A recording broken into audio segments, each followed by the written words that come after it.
Use urine to cure fungus. Flush.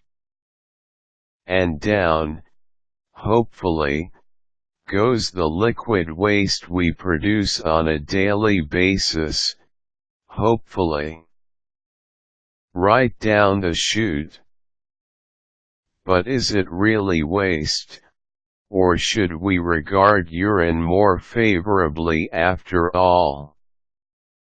For those of us who are struggling to get rid of a fungal infection, is the answer not in our pharmacies, but in our urine?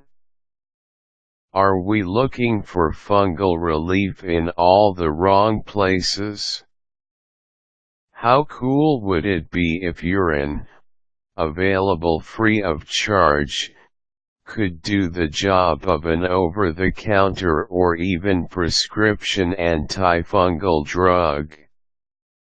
Some time ago, when my girlfriend's home was widely thought to be haunted by a poltergeist, the basement tenant spread a solution of water, sugar, and his own urine throughout his living area to banish the unwanted spirit.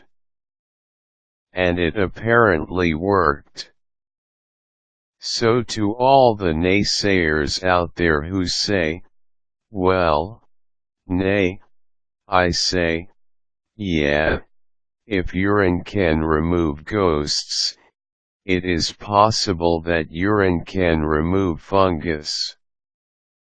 The rest of you might require more convincing, so here are the unbiased facts about this treatment that, in our country, borders on the obscure, some would say, obscene. Fad. Urine as medical substance is not a new concept. Different cultures around the world have practiced some form of urine therapy for thousands of years. That, by itself, should not convince you to urinate on yourself. But isn't it interesting that, to the vast majority of Western consumers, the notion of medicinal urine comes as an utter surprise. The potent nutrients of urine. When we go number one and then flush it away, we're actually dismissing a fluid containing many vital nutrients. I'm not suggesting you drink it, but merely suggesting that a closer look at urine might change your perception of it. Here are just some of its contents. Water accounts for about 95% of urine. Urea accounts for about 2.5% of urine. Calcium, magnesium, potassium, arginine, amino acids, biotin, ascorbic acid, folic acid, vitamin B6 and B12, enzymes like urokinase and amylase, corticosteroids, nitrogen, ammonia. Why does the body get rid of it, if it's so beneficial? In a healthy state, if we do not drink much, we will not produce much urine. The kidneys are told to initiate urine production when we drink liquids and, though our organs are relatively efficient in culling nutrients from what we eat and drink, some of those nutrients escape in urine. Along with that, urine also contains true waste like ammonia. Primarily, however, it contains water and urea. Corticosteroids. Urine contains a small amount of corticosteroids, which can relieve irritated, inflamed skin. For example, hydrocortisone cream is often used to treat skin rashes. Though its corticosteroids are present in very minute quantities, urine could possibly relieve some of the irritation caused by fungus. Urea. The key ingredient in urine aside from water, urea is also the ingredient that would contribute the most toward your effort to get rid of the fungus, as far as we can tell.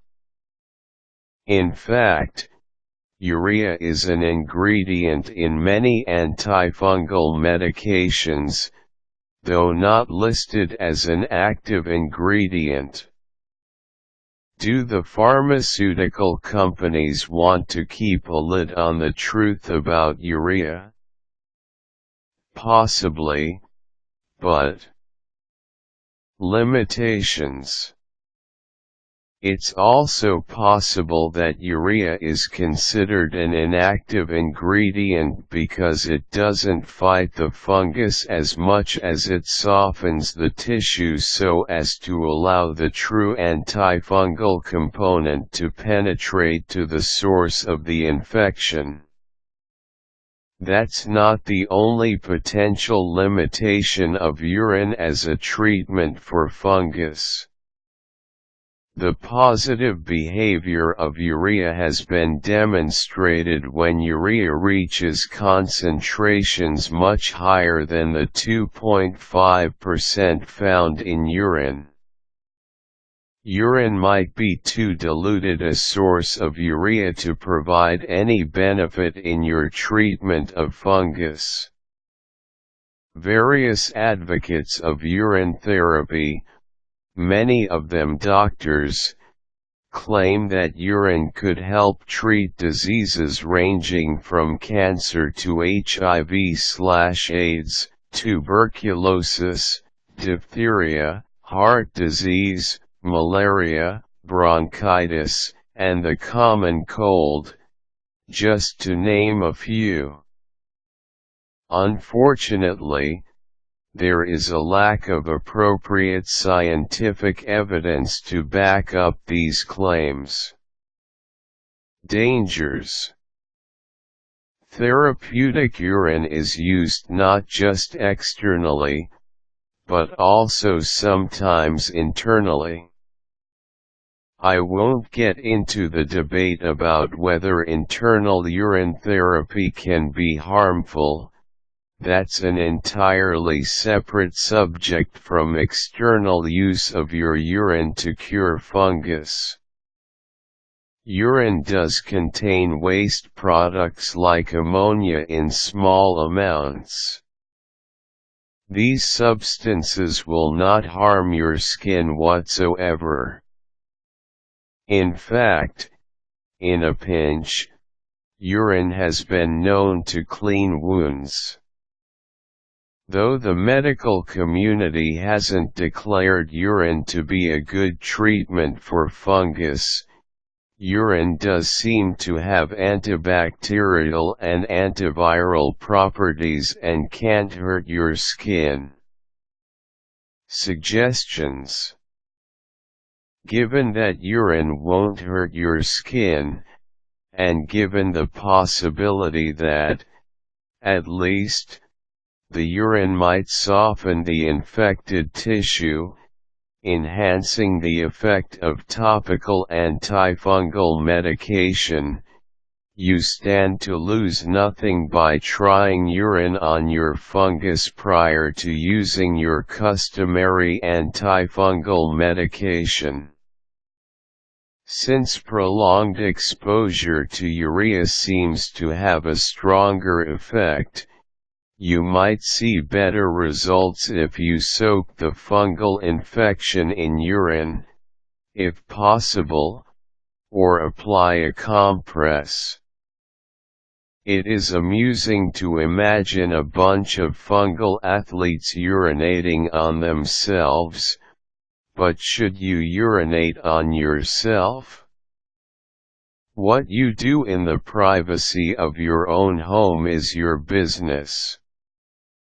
If you decide to try curing fungus with your urine, I do suggest that you do so privately. Your shower is a convenient place for it. Since urine is a fairly sterile liquid as long as you don't have a urinary tract infection, it can't hurt. Considering its nutrients and the way many people credit urine with curing their fungus, whether by itself or as a precursor to topical antifungal meds, urine could even help you. Worth a try, don't you think?